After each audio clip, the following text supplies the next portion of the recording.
뭐 다음 달까지 이어지는 실적 발표 시즌 때문에도 수급적인 부담들이 계속 이어질 수밖에 없기 때문에 당분간은 종목별 장세다. 지금 시장은 딱 두 개밖에 안 가거든요. 원자재하고 뭐 신재생 에너지 섹터하고 컨텐츠 엔터 섹터 딱 요렇게만 가거든요.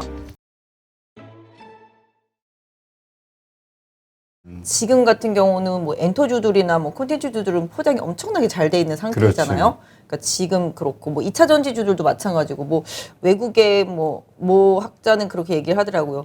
2050년까지를 생각해 봤을 때 2차 전지 소재주들 아무리 막 이게 전체 자동차 시장의 50%가 다 전기차로 바꾼다고 가정해도 지금의 이 버블링은 좀 과하다라는 생각을 한다라고 좀 학자가 말할 정도인데, 그러니까 그만큼 이제 환상이 깨지고 난 다음을 또 생각해야 되잖아요. 저도 진짜 그 K배우 완전 좋아했었는데. 뭐 K배우. 네. 이미 다 실명을 말하셔가지고. 네, 워낙 유명한데 뭐. 맞습니다. 아무튼 그래서 네. 좀 마음이 아픈데, 아이. 뭐 컨텐츠라든지 뭐 아까 말씀드렸던 엔터주라든지 뭐 2차 전지도 마찬가지 되겠는데, 뭐 이런 겉포장이 잘 된 부분, 우리가 보여지는 부분들, 그 이면의 다른 모습들을 나중에 또 다시 좀 보게 될까봐 좀 겁나기는 하지만 그게 이제 리스크잖아요. 그 안에 거죠. 숨어 있는 리스크, 본질을 모르면. 그런 거이긴 하죠. 네. 근데 뭐 본질 자체가 뭐 나쁜 종목들은 아니잖아요. 그 섹터 자체가. 아니 그러니까 거기에는 그 뭐 다른 건 그렇지만 아까도 뭐 그 학자가 얘기했다듯이 밸류에이션이 과연 맞아요. 적절하냐에 대한 문제. 맞아요. 이것이 갑자기 어느 순간 이건 너무 고평가 아니야? 이런 식으로 딱 생각이 돌아섰을 때 또 정말 무섭잖아요. 예전에 그 버블에 대한 것들을 되게 고민을 많이 하던 시기가 있었었어요. 그러니까 사실 버블은 어디까지가 버블인지 진짜 모르거든요. 그렇죠. 그 버블은 터져봐야 거기가 버블인지 안다고 그러더라고요. 예전에 저희 뭐 주식 이제 초창기에 뭐 IMF 이후에 하셨던 분들은 아시겠지만 새로운 기술. 이제 다이얼 패드 아시네요. 네. 그러니까 야, 그 그거. 부분으로 생각해서 본다라면은 그 당시에 신랑감 1위 하면은 새로운 기술 다니는 새로운 남자. 기술. 네, 막 이랬었거든요. 그래서 뭐 일부러 뭐 어떤 사람들은 이렇게 새로운 기술 그 이렇게 다이얼 있잖아요. 옆에다 끼고 다니고 있었다. 뭐 이런 얘기들도 많이 나오는데 그때 생각해 보면은 뭐 새로운 기술, 뭐 버추얼텍, 뭐 로코스 홀딩스 막 이런 것들 뭐 매일 자고 남은 상한가 막 이랬었잖아요. 그리고 막 100만 원도 막 넘어가고 로코스 같은 경우도 막 이랬었던 때를 생각해 보면 그때는 그렇게 당연하다고 생각했었거든요. 그치. 근데 지나고 보면 아닌 거가 돼버린 거잖아요. 지나고 보니 정말 바보짓을 했던 거지. 그러니까 새로운 기술이 계속 나와서 그런 거죠. 그리고 그 새로운 기술이라는 게 그 당시에는 어마어마했었지만 조금 지나고 보니까 너무나 흔한 예? 맞아요. 무료 전화 그 당시에는 그랬었잖아요. 그죠? 지금은 뭐 무료 전화 마찬가지로 진짜 너무너무 그런 부분들, 뭐 메신저도 다 마찬가지가 그래서 되겠지만. 이게 그 참 미래를 보는 통찰력 아니면 그 자기의 어떤 중심 혹은 그 절제 이런 게 정말 투자에서는 그때 워렌 버핏 정말 바보 취급 당했었잖아요.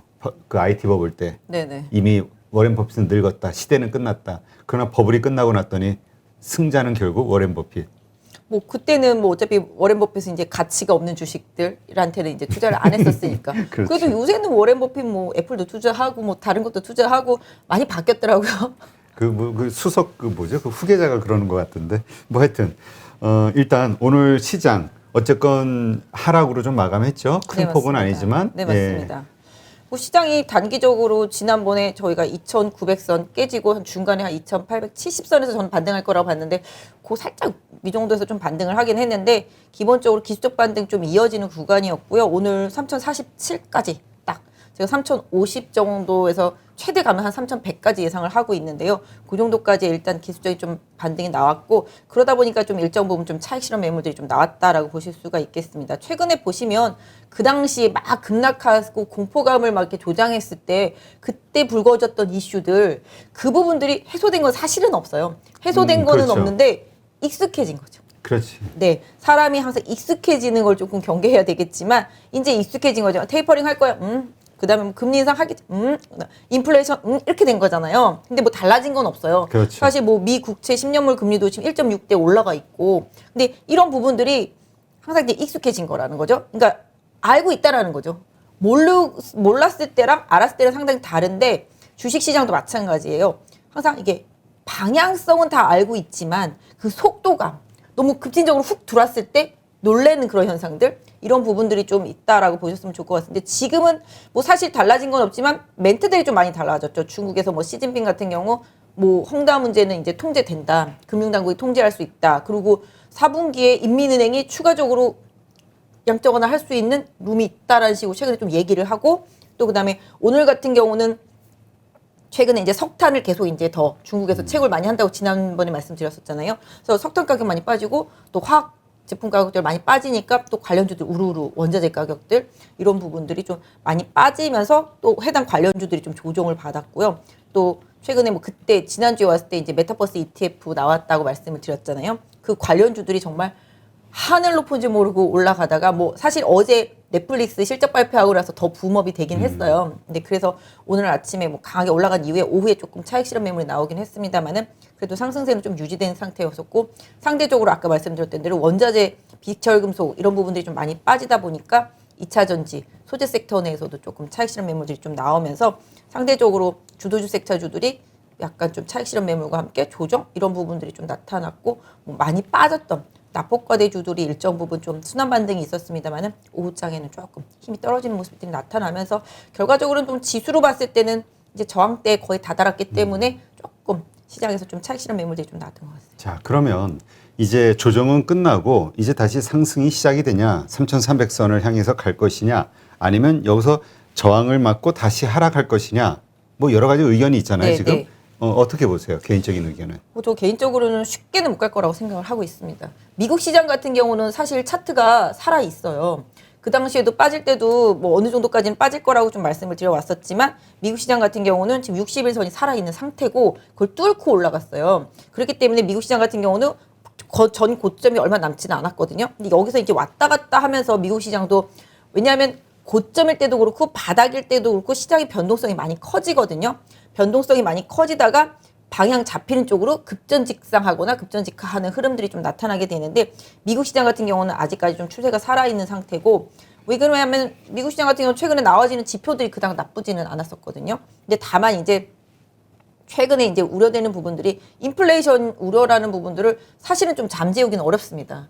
왜냐하면은 미국의 노동력들이 그 약간 히스패닉계라든지 좀 싼 노동력들 이런 부분들을 트럼프가 싹 다 내쫓히고 막 이러는 바람에 미국인들한테 일자리를 줘야 된다 이러면서 노동력들이 많이 없어지는 상태인데 이제 코로나 때문에도 더 그렇고 또 그다음에 이제 돈을 줘서 쓰게 하니까 또 일자리를 안 찾은 부분들도 있었고 그래서 다시 좀 힘든 일을 하러 돌아와줘야 되는데 그 부분이 좀 안 되는 부분들이 사실 있고요. 돌아가고 싶어도 돌아가지 못할 상황이 된 상황들도 좀 있고요. 이사한 사람이 그렇게 많다고 하더라고요. 네, 그래서 기본적으로 좀 미국 내에서의 노동력 부담 이런 부분들은 또 기업들한테 사실 부담이에요. 이게 뭐 하나하나씩 따져보면 아시겠지만 인플레이션 우려라는 게 원자재 가격들한테는 좋잖아? 뭐 이렇게 생각할 수는 있겠지만 실질적으로 이 인플레이션이 계속 일어나면 일어날수록 이 인플레이션을 잠재우기 위해서는 화폐 가치가 떨어진 부분을 올려줘야 된단 말이에요. 상대적으로 버블이 일어나고 이쪽에서 화폐 가치는 떨어지면 이 화폐 가치를 올려줘야 이게 다운될 수 있기 때문에 이런 부분들을 생각해 본다라면은 지금 상태에서 금리 인상이 없으면 또 현재 상태에서 화폐 가치가 떨어져서 구매력이 떨어진 상태라면은 또 기업들은 원자재 부담에서 원가 부담이 생기잖아요. 그렇다 보면은 제품을 팔았을 때 제품가를 올리지 못한다라면은 마진이 줄어들게 되잖아요. 이런 부분들을 고려하면 기업들한테 결코 좋은 부분들이 하나도 없잖아요. 그래서 시장이 빠진다라고 뭐 경기가 하강한다라고 대폭락이 나온다라고 말씀하시는 분들은 이런 부분들이 좀 근간이 있는 부분들인데요. 시장이 또 현명하다 보니 알려진 악재에 대해서는 잘 대응을 하고 있습니다. 그래서 개인적으로는 일단 지금은 대형주가 움직일 수 없는 수급 구조고요. 기본적으로 지금 최근에는 트렌드가 뭐 이슈도 있지만 최근에 컨텐츠나 뭐 엔터주나 뭐 게임주나 플랫폼주나 이런 부분들이 강하게 시장을 리딩하고 있잖아요. 반대로 소비주들은 좀 약세를 보이고 이런 부분들의 기본이 뭐냐 하면 아까 말씀드렸던 대로 인플레 우려라든지 환율이라든지 경기 하강의 위험에서 가장 자유로운 섹터입니다. 그러다 보니까 그쪽으로 좀 몰리고 있는 거죠. 그래서 이러한 현상들은 여러 가지 좀 풀어나가야 될 부분들이 잘 풀리지 않는다라면은 당분간은 계속 이어질 수밖에 없는 상황들이고요. 대형주들, 또 경기 민감주들 이런 부분들은 아까 말씀드렸던 여러 가지 원가 부담이라든지 뭐 이런 부분들 때문에 제조업을 기반으로 해서는 다 안 좋은 상황인 거죠. 그래서 지금은 대형주들한테는 상당히 좀 수급적으로 좀 불리한 구간이고 또 이제 뭐 다음 달까지 이어지는 실적 발표 시즌 때문에도 수급적인 부담들이 계속 이어질 수밖에 없기 때문에 당분간은 종목별 장세다. 그래서 지수가 어디까지 뭐 더 빠진다, 더 올라간다 이거보다는 개인적으로 박스권을 좀 만들어 드리고 싶은데 지금 뭐 3천은 마무리하면서 끝났잖아요. 3,013에 이제 마감이 됐는데 추가적으로 하락을 하게 되더라도 제가 만들어 온 최하단선은 2,950선 정도 되고요. 뭐 중간에서 조금 잘 유지가 된다라면 한 2,980선 이 정도에서 잘 마무리해주면 제일 좋을 것 같아요. 그 대신에 이제 3,050 넘어도 3,100에서는 다시 한번 걸린다라는 점을 좀 염두에 놓고 지수 관련 대형주들은 조금 대응하시는 게 좋을 것 같고 종목별로 대응하실 때는 좀 기술적인 부분들 왜냐면 지수는 많이 올라왔지만 지수 대비 못 올라온 종목들이 최근에 조금씩 한풀이 하듯이 올라왔거든요. 이런 현상들이 더 이어질 수 있을지는 좀 더 수급적인 부분들 좀 봐야 되는데 뭐 대외적인 변수 날아오는 것들이 항상 국내 시장한테 영향을 많이 미치기 때문에 확인해 봐야 될 부분들은 좀 상당히 좀 많이 있지만 아까 말씀 주셨던 대로 추가적으로 더 상승한다라는 거에는 약간 조금 아니다. 박스로 좀 갇혀 있다. 횡보. 뭐 박스권 내지는 뭐 순간적인 좀 추가적인 조정 일정 부분 좀 나타날 수도 있고요. 그럼 박스권이라 그러면 하단을 얼마로 보시는 거죠? 아까 말씀드린 대로 지금은 뭐 3,050에서 2,950선 정도. 2,950. 네, 그 박스 안에서 움직이는 시장이 좀 당분간 이어질 수 있다라고 봐주시면 좋을 것 같아요. 자, 그러면 지금 현금 보유 비중 한 어느 정도 가져가는 게 좋을까요? 개인적으로는 30% 이상은 좀 갖고 있어야 된다고 30% 생각하고 이상? 있습니다. 네, 알겠습니다. 자, 일단 그 아까도 잠깐 얘기하셨지만 넷플릭스 실적 발표하면서 뭐 신문 나오는 거 보니까 넷플릭스도 놀랬다 뭐 이런 얘기들이 많더라고요. 예, 오징어 게임에 대한 이런 효과가 참 네. 컸다 뭐 이런 얘기도 있던데 하여튼 그래서 엔터주, 콘텐츠주들이 이제 더 탄력이 좀 좋은 것 같아요. 네, 맞습니다. 지난주에 출시된 이제 그 메타버스 ETF 네. 4종이 다 담고 있는 종목들이 거의 엔터주들 하고 엔터 4사라고 보시면 될 것 같고요. 하이브, 네, 뭐 하이브, 뭐 JYP, YG 엔터, 뭐 SM. SM 뭐 이런 것들 하고 그다음에 뭐 펄어비스 뭐 이런 거 하고 그다음에 뭐 메타버스 관련주였던 뭐 자이언트 스텝이라든지 뭐 맥스트 그다음에 일부는 뭐 알체라 일부는 뭐 현대모비스나 LG노텍을 갖고 있긴 하지만 비중은 좀 작은 편이고요. 그 가장 상단의 비중이 제일 높은 게 하이브 네 종목 모두 다 그렇기 때문에 하이브가 지금 초강세일 수밖에 없는 상황인 거죠. 뭐 오늘은 조금 흔들리긴 했습니다만은 전체적으로 봤을 때 이 메타버스 ETF의 영향력은 과거에 이제 신재생에너지 ETF, 뭐 뉴딜 ETF, 2차전지 ETF랑 비슷한 지금 성향이라고 보실 수가 있겠고 아까 말씀드렸던 대로 경기 방어적인 성격에서 더 강하다라고 보실 수가 있겠고 오징어 게임에서 비롯된 그런 기대치 이런 부분들이 또 영향을 받겠고 또 리오프닝 주에서도 가장 선두권이라고 보시면 돼요. 오늘 엔터 4사 상당히 좀 많이 올랐었는데 뭐 보면 아시겠습니다만 이제 오프라인 공연에 대한 기대감 이런 부분들 때문에 실적이 좋은데 그 부분까지 더 좋아진다라는 기대감 레포트 영향도 좀 많이 컸습니다. 다만 이제 해당 섹터주들이 최근에 좀 많이 올랐어요. 그렇죠, 많이 올랐죠. 네, 좀 단기적으로 좀 많이 올랐기 때문에 좀 가격적인 부담이 좀 약간 떨어지는 구간에 진입했습니다. 그래서 이런 부분들은 조금 뭐 조정이 온다라면 뭐 기회를 볼 수도 있겠습니다만은 무차별적인 뭐 공격적인 추격 매수 이런 부분들은 조금 지양되어야 되겠고요. 상대적으로 좀 덜 올라 있던 부분들이 이제 배급사들, 제작사들 일부 있는데 이런 부분들이 지금 따라 올라오고 있거든요. 오늘 같은 경우도 보면 뭐 최근에 뭐 키스트나 뭐 사마네트웍스 그다음에 뭐 초록뱀 그다음에 뭐 오늘 같은 경우는 뭐죠? 뉴 뭐 이런 부분들 그다음에 이제 뭐 키다리 스튜디오도 마찬가지가 되겠고 뭐 최근에 마이네임 때문에 이제 스튜디오 산타클로스도 좀 많이 올랐잖아요.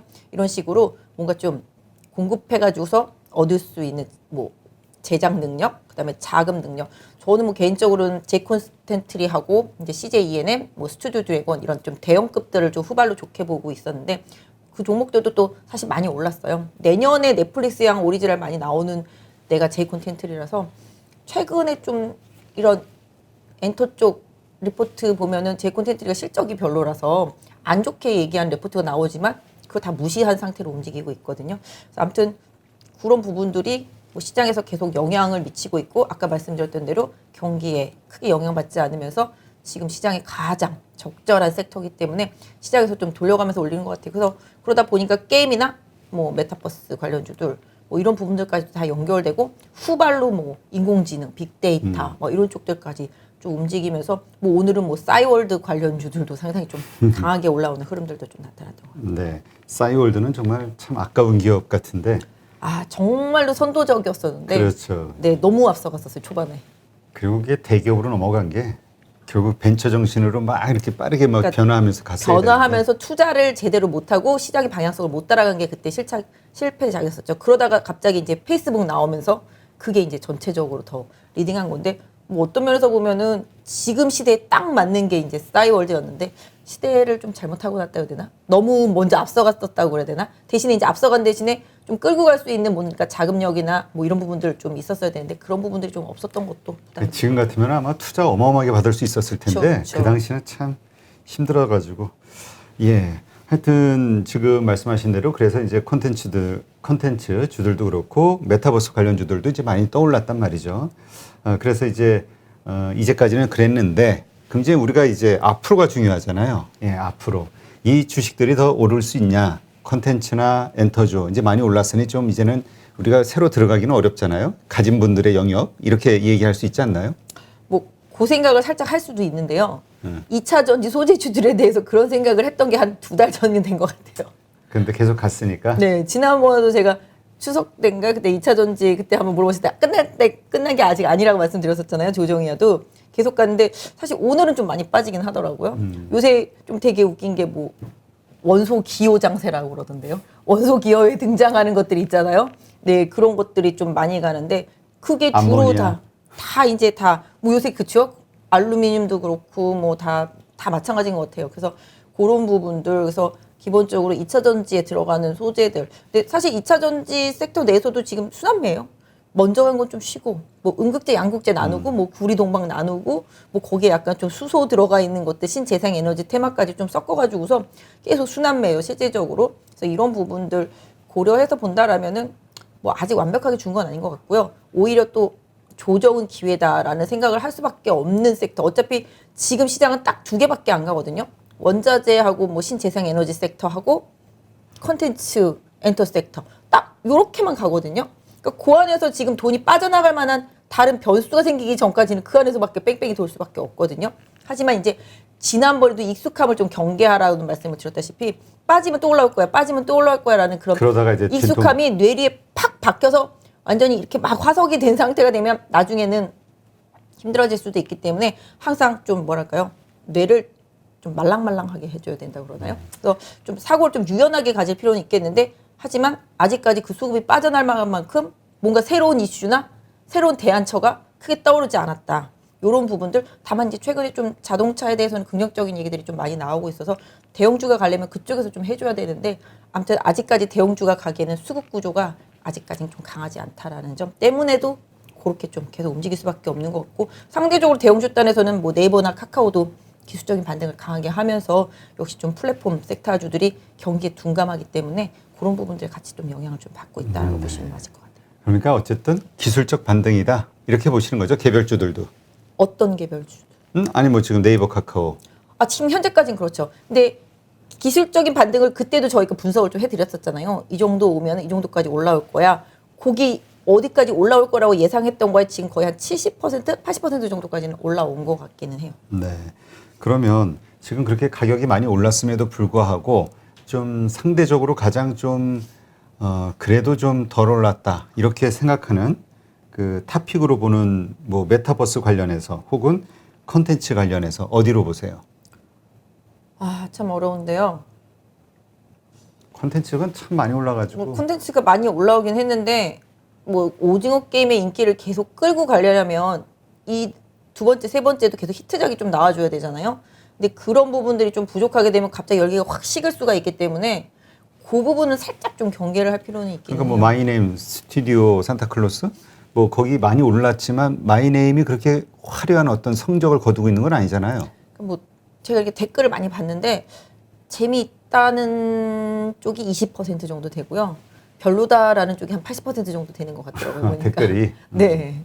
그러니까 뭐 뻔한 얘기다 뭐 이런 부분들이 되겠습니다. 근데 앞으로 뭐 지금 뭐 계속 나올 것들이 많이 있어요. 뭐 이영애 씨도 준비하는 것도 있고 지리산 뭐 전지현 씨 준비하는 것들도 있고 이런 차기 후발작들이 좀 잘 해줘야 K 콘텐츠에 대한 인기가 계속 이어질 수 있지 않나 싶은데 아까 말씀드렸던 대로 금방 또 식어버리게 되면은 그렇죠. 네 그런 우리 뭐 부분들에 드라마 대한 몇 주 안 보면 다 잊어먹잖아요. 처음에 열광하다가.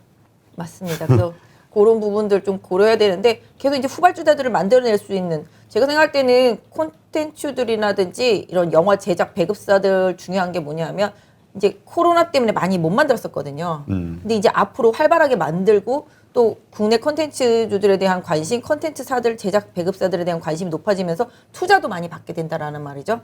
그럼 투자 받고 그 투자를 기반으로 해서 양질의 콘텐츠를 만들어낸다라면은 그 부분은 분명히 좋은 섹터 안에서도 좀 좋은 호재가 될 수 있을 것 같고 또 그 안에서 중요한 것들이 뭐 최근에 보시면 이제 위직 스튜디오라든지 이제 덱스터 이런 부분들 상당히 강한 부분들도 거기에 다 수반되는 기술적인 부분들 많이 중요하기 때문에 그런 부분들이 더 부각이 되면서 해당 섹터주들이 계속 움직이고 있기 때문에 이런 것도 관련돼서 파생될 수 있는 종목들이 계속 생겨날 수밖에 없어요. 그러니까 그 섹터 자체는 뭐 주도주가 살짝 흔들릴 수는 있겠지만 새로 후발주자들이 계속 살아나면서 다른 종목들이 좀 강하게 받쳐주는 흐름이 난다라면은 종목별 장세는 계속적으로 좀 유효하지 않을까 싶어요. 네.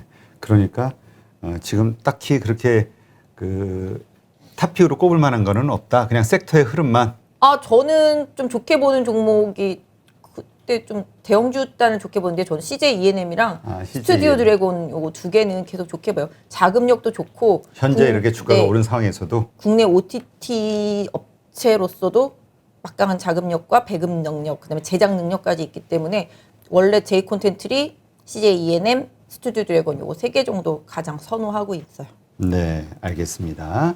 한번 그 말씀하신 회사의 주가 흐름도 한번 계속 지켜보시면 될 것 같고요.